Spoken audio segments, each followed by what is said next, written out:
ତ ଆଜିର ପ୍ଲାନ୍ ଥିଲା ଯିବାକୁ ଆମ୍ବିଳିଝର ଓ ଆମ୍ବିଳିଝରର ଭ୍ୟୁ ଆପଣମାନେ ଦେଖିପାରୁଥିବେ ପୁରା ପାହାଡ଼ ଚାରିଆଡ଼େ ମାନେ ବହୁତ ମସ୍ତ ଭ୍ୟୁ ଅଛି।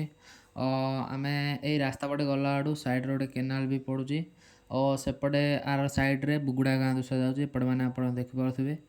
ତ ଆମେ ଜଲ୍ଦି ଜଲ୍ଦି ଟିକେ ସ୍ପିଡ଼ ଚଲେଇଲୁ। ଆଜି କାର୍ତ୍ତିକ ମାସ ହେତୁ ବହୁତ ଜ୍ୟାଦା ହିଁ ଗହଳି ଥିଲେ ଓ ଏମିତି କରୁ କରୁ ଆମେ ଏଇପଟେ ଗୋଟେ ଗାଁ ପଡ଼ୁଛି ଏପଟେ ମନ୍ଦିର ପଡ଼ୁଛି ତ ମନ୍ଦିର ପଟେ ଆମେ ଚାଲିଲୁ।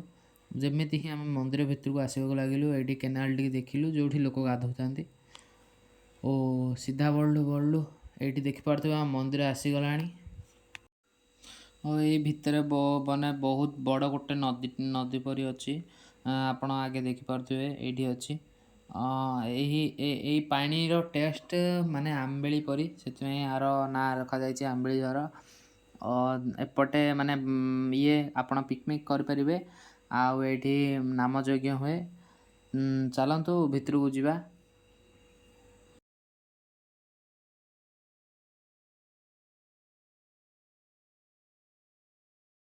ତ ପ୍ରଥମେ ଆମେ ହନୁମାନଙ୍କୁ ମୁଣ୍ଡିଆ ମାରିଲୁ, ତାପରେ ଏପଟେ ଆଇ ଦେଖିଲୁ ଗୋଟେ ପିଲାଟି ପାଣିରେ ଖେଳୁଥିଲା।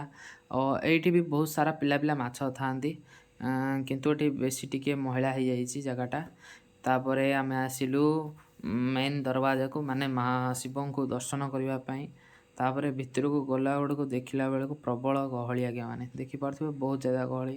କିନ୍ତୁ ଫିର୍ ବି ମୁଁ କେମିତି କରିକି ବି ଦର୍ଶନ କଲି।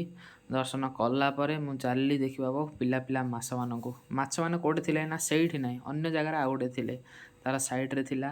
ଏଇଠି ଦେଖିପାରୁଥିବେ ବହୁତ ସାରା ମାଛ ଅଛନ୍ତି। ମୁଁ ତ ଭାବୁଥିଲି ଘରକୁ ନେଇଯିବି କିନ୍ତୁ ନେଇପାରିବିନି। ତାପରେ ଆମେ ଘରକୁ ଚାଲିଲୁ ସର୍ଟକଟ୍ରେ। ସେପଟେ ବହୁତ ସାରା ଟ୍ରାଫିକ୍ ଥିବାରୁ ଏପଟେ ଗଲୁ, କିନ୍ତୁ ଏପଟେ ବି ବହୁତ ସାରା ଟ୍ରାଫିକ୍ ଦେଖିପାରୁଥିବେ। ଆମ ଭାଗ୍ୟ ଖରାପ, କ'ଣ କରିବା ସାଙ୍ଗମାନେ। Bye bye, tata, good bye.